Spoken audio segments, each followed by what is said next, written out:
Oi, gente, de novo, é Stephanie. Então, nós já vamos para a parte mais teórica do nosso curso. E claramente, como esse é o tema da semana universitária, eu vou estar falando de Paulo Freire. Então, preparem-se e vamos começar. O processo de ensino em nosso país tem sido muito ineficiente e ultrapassado, assim como dizia Paulo Freire, em Pedagogia do Oprimido. Ainda hoje, temos, em grande parte das situações educacionais, o modelo de sala de aula que Freire descreve. Ou seja, o educador é apenas um narrador de conteúdos e os estudantes constituem-se de meros ouvintes, nos quais é depositada uma série de informações estáticas e sem contexto com sua realidade.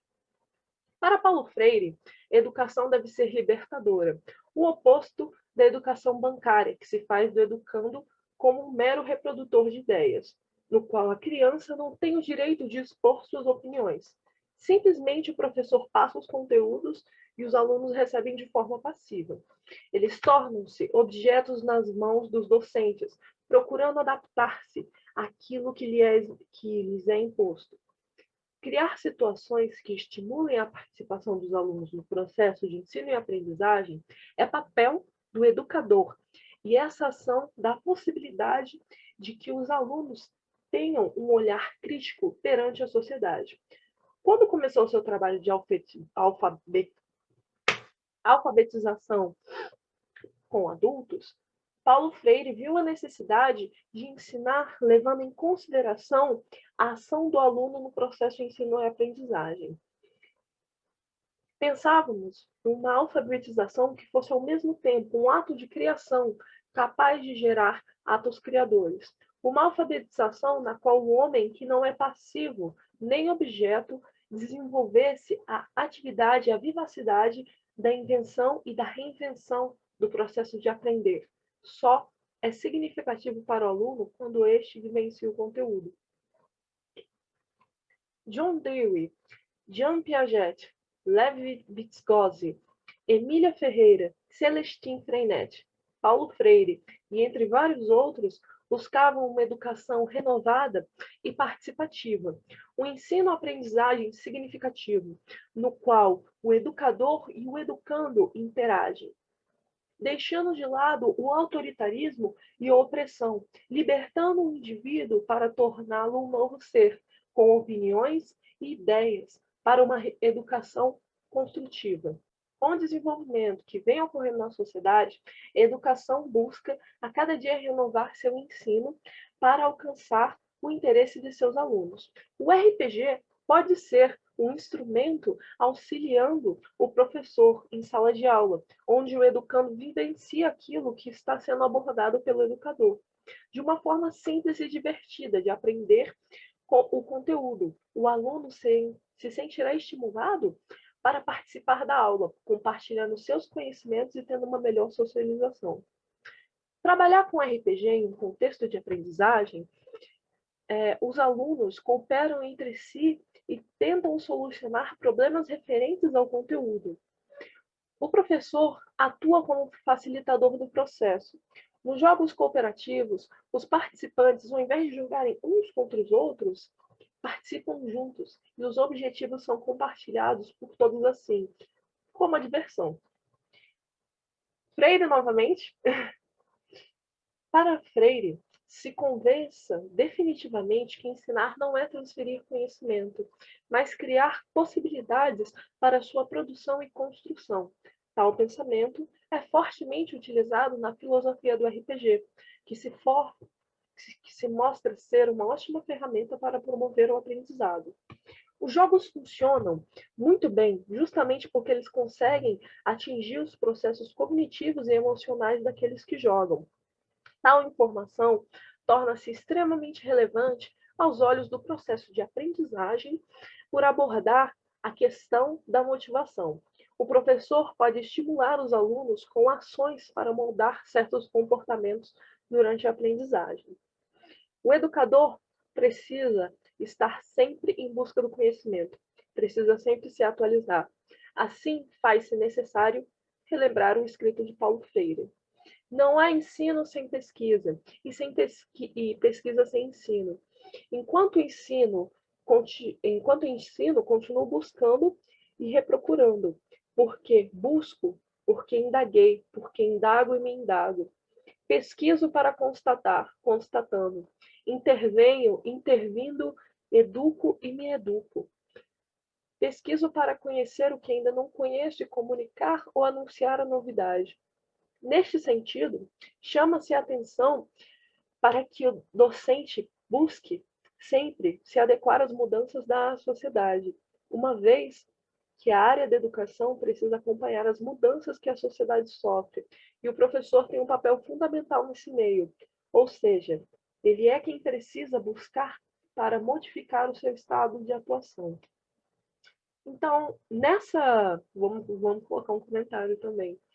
Então, nessa passagem, a gente já vê que você, professor, se você estiver assistindo, você não é a pessoa que sabe de tudo, porque o primeiro passo do conhecimento é entender que a gente nunca vai saber de tudo. E é importante escutar os alunos, pelo fato deles terem realidades diferentes. E esse ensino não ser colocado de uma maneira fria, mas complementar o que os alunos sabem. A pesquisa, existe uma pesquisa que sugere que a educação baseada em jogos incentiva a motivação e impulsiona o processo acadêmico.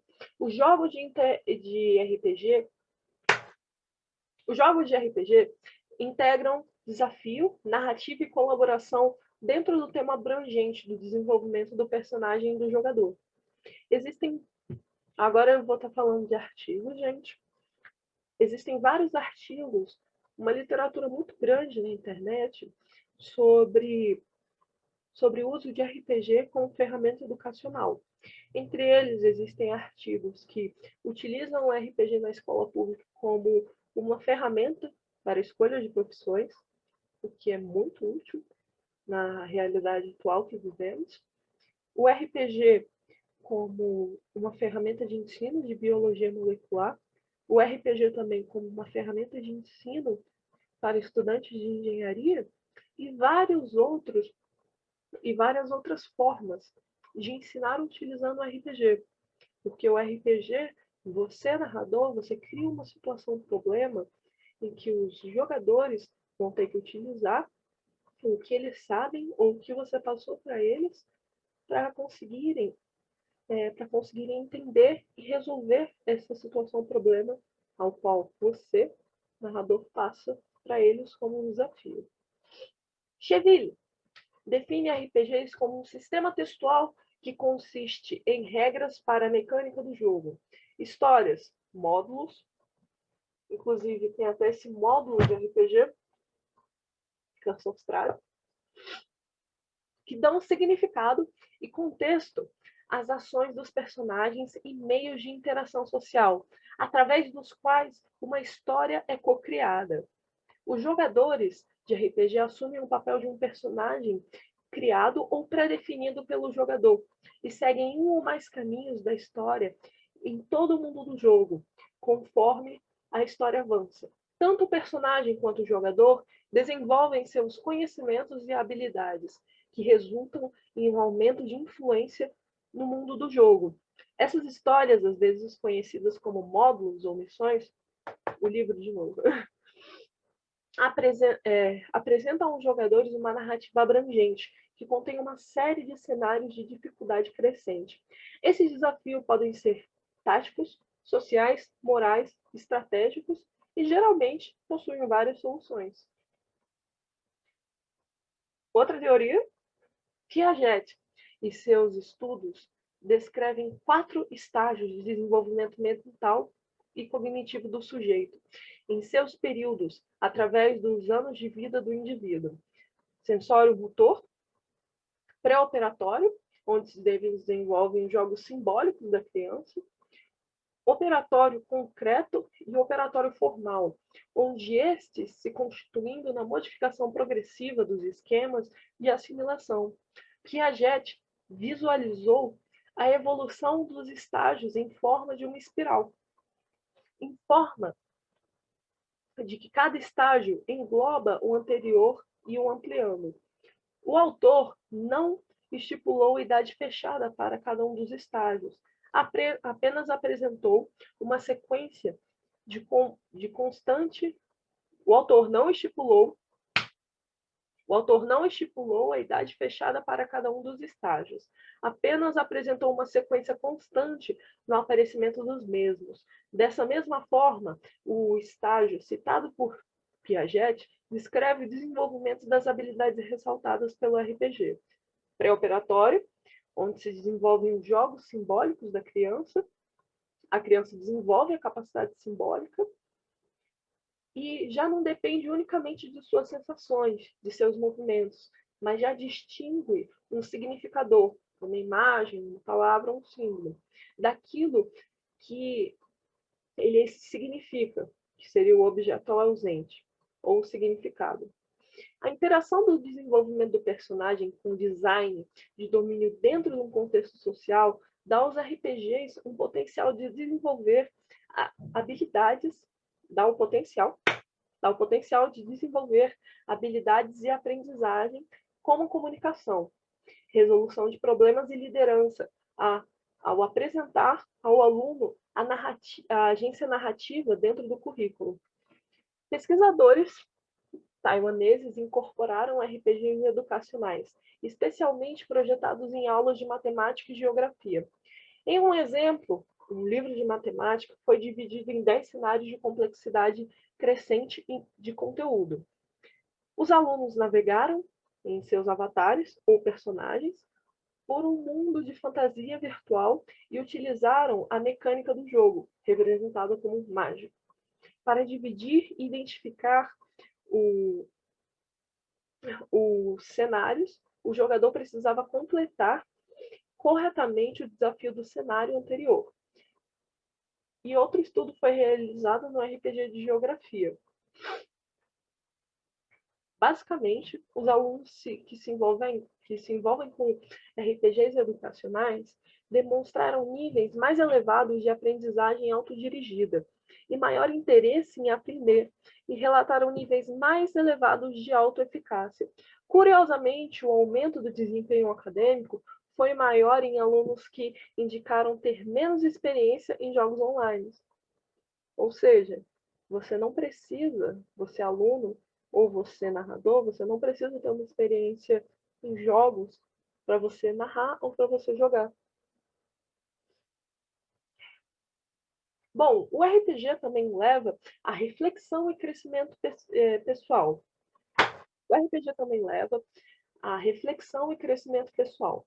Em um RPG, os alunos tomam decisões de jogo que afetam o mundo ao seu redor e devem viver com os resultados de suas ações. Ao contrário de um jogo de ação, jogo de esportes ou jogo de corrida, os RPGs geralmente incluem tempo de inatividade entre os cenários. Esse tempo integrado para reflexão permite os alunos que tenham tempo para fazer conexões entre os objetivos de aprendizagem do jogo e o currículo mais amplo, refletir sobre o efeito de suas escolhas pessoais na narrativa do jogo e comparar sua própria experiência com a de outros alunos. Então aqui a gente já vê um fator da cooperação e da comunicação entre os jogadores. Então você consegue fazer seus alunos cooperarem e terem uma interação social maior. Os resultados mostraram que os participantes possuíam uma maior autoeficácia em muitas habilidades humanas e sociais, obviamente, incluindo as atividades de acordo com Daniel, que é reunir informações, aproveitar seu conhecimento prévio, ser intuitivo, proceder por tentativa e erro, colaborar no processo de tomada de decisão, assumir as consequências de suas escolhas, improvisar de acordo com uma situação, comunicar-se com pertinência, experimentar a dinâmica de pequenos grupos. Essas habilidades são refletidas pelas habilidades de aprendizagem definidas pelo Ministério da Educação de Ontário. Responsabilidade, organização, trabalho independente, colaboração, iniciativa e autorregulação. Então, no RPG, a gente já vê essa... Então, no RPG, a gente já vê essa cooperação entre os jogadores e também esse autoconhecimento e esse trabalho independente e autorregulação também. Então, autorregulação, um exemplo disso, eu vou dar um exemplo de tudo, na verdade. Vamos dizer que nesse módulo de aventura, que foi citado várias vezes, vocês encontrem as 3 noivas vampiras do Conde Strade. E, basicamente, vocês têm que imaginar uma maneira de derrotá-las em sua cripta. Então, você, jogador, você vai conversar com o seu colega para pensar, não, vampiros, eles têm problemas com estacas no coração, cruzes. Então, eles já pensam numa maneira, não, eu preciso de uma cruz, eu preciso de madeira, eu preciso disso. Então, a gente já consegue ter um exemplo claro de uma resolução de problema. E a gente pode utilizar isso como uma forma de criar um conteúdo para os alunos. Bom, vamos continuar. A colaboração entre professores, pesquisadores, designers instrucionais. A colaboração entre professores, pesquisadores, designers institucionais e desenvolvedores de jogos levaria à criação de jogos de aprendizagem digital eficazes que podem ser utilizados por professores nas escolas. É importante compreender as perspectivas dos professores para criar tais jogos. A ação de desenvolver jogos é uma oportunidade de criar conhecimento em um contexto social, permitindo múltiplas perspectivas de negociação e conhecimentos e ideias emergentes. Bom, aqui a gente já vai citar alguns exemplos de RPG que foram utilizados com sucesso, além do que os estudos mostram. E no fim a gente vai estar falando também, exatamente depois da entrevista com o professor Domingos, como está sendo esse feedback na matéria de RPG e em outros assuntos também. Bom, esses RPGs foram utilizados com sucessos por educadores da América do Norte e na Ásia, resultando em maiores níveis relatados de autoeficácia entre os alunos e aumentos no envolvimento e motivação dos alunos, relatados por professores. Agora vamos para outro artigo, porque a teoria aqui ela nunca acaba. Em outro artigo, avaliaram o uso dos role-playing games como uma metodologia de ensino e aprendizagem em biologia celular. Alunos do primeiro ano de medicina participaram de uma aula expositiva tradicional, o grupo referência, ou da aula com RPG, o grupo do RPG. Comparações foram feitas pela análise de questionários pré e pós-aula com RPG, das notas das provas regulares e das notas obtidas em um teste aplicado um ano após a conclusão da disciplina. Dos 230 alunos que participaram das aulas com RPG, 78,4% responderam que o RPG é uma ferramenta eficaz de aprendizagem. 55,4% acharam que essas aulas são melhores que as aulas tradicionais, mas não as substituem. E 81% responderam que usariam essa metodologia. Os alunos do grupo referência tiveram a nota maior em uma de 14 questões das provas regulares. Os alunos do grupo de RPG tiveram notas maiores em 2 de 12 questões aplicadas um ano depois. Portanto, aulas com RPG foram tão eficientes quanto as aulas tradicionais, quantitativamente. São bem aceitas pelos estudantes e podem ser uma metodologia que lhes dá a chance de aprender ativamente e, potencialmente, levar a uma melhor retenção do conhecimento aprendido. Vamos falar um pouco sobre aprendizagem ativa. Na aprendizagem ativa, basicamente, o aluno ele tem um papel maior, ele tem um papel de que ele não é somente um ouvinte. Isso é tão importante quanto você querer mudar o conteúdo.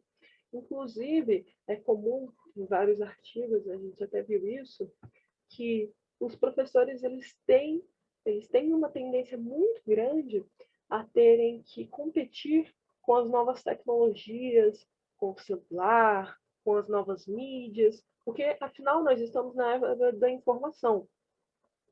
No entanto, por que você deveria competir com essas novas mídias, sendo que você pode utilizá-las no RPG, sendo que você pode utilizá-la na gamificação?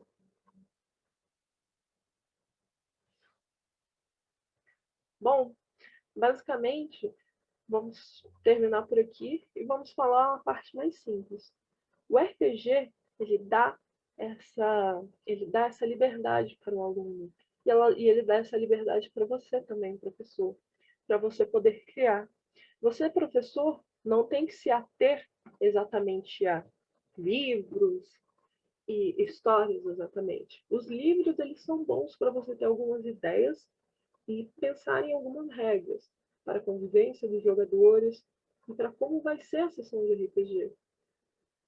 E, eu vou dar um exemplo de como seria uma sessão de RPG no modelo tradicional.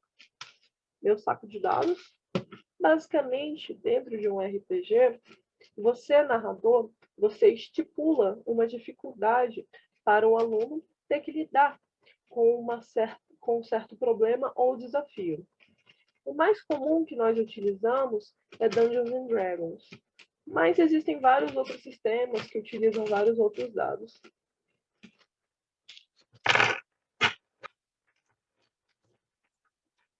No RPG, você utiliza esse dado, geralmente, um dado de 20 lados. Não é obrigatório utilizar dados para início de conversa, mas os dados, eles dão aquele princípio da aleatoriedade. E também porque você pode calcular pelo dado o que um jogador precisa ou não para conseguir uma determinada tarefa. Um exemplo disso é que em Dungeons and Dragons, vou até pegar o livro aqui para vocês, que foi o primeiro RPG feito, basicamente você tem um nível de dificuldade entre 5, fácil, você nem precisa rolar para isso, 10, médio, 15, começa a ficar um pouquinho difícil, 20 já vira impossível. São dados de 20 lados e os jogadores, eles terão alguns modificadores em suas fichas, como por exemplo, vou dizer que a minha personagem, tem uma personagem aqui agora, ela tem mais 2 de carisma. Carisma é uma habilidade inata de cada personagem, e ela tem esse modificador mais 2 pelo fato dela ser mais extrovertida, bonita e querer conversar com as pessoas ao seu redor. Então a gente vai lá e a gente cria a seguinte situação problema. Você precisa falar com o dono da taverna para saber se ele realmente está contratando ou não, ou se ele viu alguma de suas amigas que sumiu na noite passada. Você consegue ver que o dono da taverna é um pouco carrancudo, então você acha que vai ser um pouco difícil. Então você dá uma dificuldade de 15 para a jogadora, lembrando que ela tem mais 2 dessa habilidade carisma, o qual ela vai usar. Vamos rolar o dado. No caso, é o jogador que rolou o dado. E nós conseguimos um total de 17 no dado, mais 2, que seria a habilidade de carisma dela. Então, ela consegue falar com o dono da taverna, e até mesmo fala que ela pode ser contratada. E ele diz que a amiga dela passou aqui na última noite, mas ela saiu com uma figura estranha. Então, aqui a gente tem uma das resoluções de uma situação problema. E o RPG ele funciona dessa seguinte forma. Toda vez que você for fazer uma ação, tecnicamente você precisa rolar um dado. Existem RPGs que não possuem dados. E, bom, cabe a você, narrador ou professor, saber se você vai querer utilizar ou não esses artifícios, como dados e etc. Mas, como narradora e como professora da disciplina, eu digo que tenta. Você tenta utilizar o que você pode, você cria, não se atenha exatamente a livros. Se você tem uma ideia, você tem conteúdo, você quer criar situações, só vai. Como a gente vai ver nas próximas entrevistas. Bom, é isso. É a Stephanie novamente. E eu espero que vocês tenham um ótimo dia, uma ótima tarde, uma ótima noite.